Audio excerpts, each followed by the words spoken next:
भारतीय कंपन्यांना हॉर्मुझ न वापरणाऱ्या मार्गांना देखील गॅस आणि तेलाचा पुरवठा उपलब्ध. तात्पुरता व्यत्यय असला तरी देखील पुरवठा सुरळीत राहणार. ग्राहकांनी काळजी करू नये, सरकारनं दिलं आश्वासन.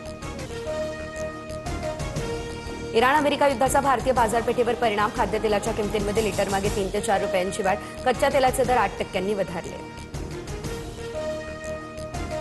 राज्यातल्या पात्र शेतकऱ्यांना 2 लाखांपर्यंत कर्जमाफी. अर्थसंकल्पात मुख्यमंत्री फडणवीसांकडून शेतकरी कर्जमाफी योजनेची घोषणा.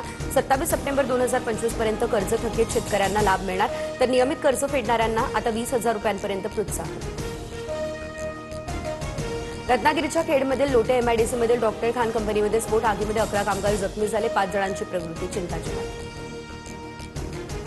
मुंबईसह ठाणे, पालघर आणि रायगडमध्ये उष्णतेचा कडाका कायम. पारा 38 अंशांच्या पार. पुढील काही दिवस उष्ण आणि दमट हवामानाचा इशारा. मध्य रेल्वेवर उद्या मेगा ब्लॉक. माटुंगा ते मुलुंड दरम्यान 4.5 तासांचा ब्लॉक असणार. जलद गाड्या धीम्या मार्गावर वळवल्या जाणार. रोहित शेट्टी गोळीबार प्रकरणातील आरोपी प्रवीण लोणकर पोलिसांच्या ताब्यात. अटक केलेल्या आरोपींची संख्या आता 13 वर. प्रवीण लोणकर 16 मार्चपर्यंत गुन्हे शाखेच्या कोठडीतच. अहमदाबादमध्ये टीम इंडियाने हॉटेल आणि ड्रेसिंग रूम बदलली. 2023च्या कटू आठवणींना विसरण्याचा प्रयत्न. Team India home dressing room ऐवजी व्हिजिटिंग टीमच्या ड्रेसिंग रूमचा वापर करणार.